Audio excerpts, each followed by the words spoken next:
si Manuel na narito ngayon upang maging tunay mong asawa at isunod sa batas. Bibigyan niya sa sarili mo sa kanya bilang magiging asawa niya. O nagsasama na kayo. Dito naman. Nagsasama na? Bibili na? Ikaw naman, Emmanuel.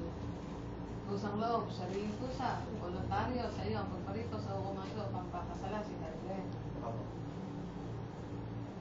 Tinatanggap ko si Kailen.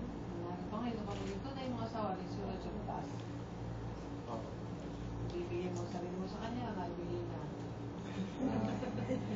Nabili na. Si baby na ba? Wala pa. Wala pa. O kanya tayo nagsisiremonya kasi sabi ng batas, tinatanong ko ang bawat isa sa inyo, tinatanggap niyo ba ang bawat isa na magtutulong ng asawa at isunod sa batas? Lahat ng aspeto ng kasama ng mag-asawa, mayroong particular provision sa batas.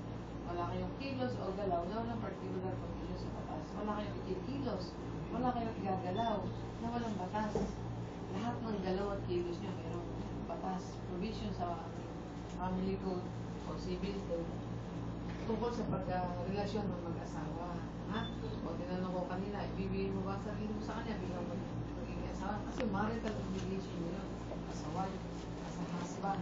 Sabi ng batas, kailangan doon tutupad niyo sa tungkulin na bilang asawa sa isa't isa. Kailangan there must be always compliance to the essential obligation of marriage. Always compliance. Laging may pagtupad sa tungkulin na bilang asawa sa isa't isa.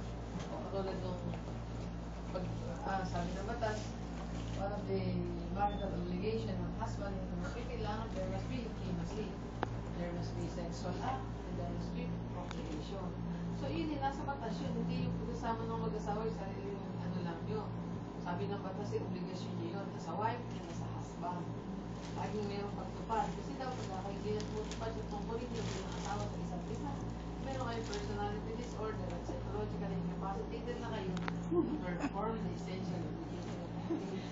So, lagi-lagi kailangan mayroong pagtupad. Ano ba yung mga essential obligation of marriage? Sabi ng batas,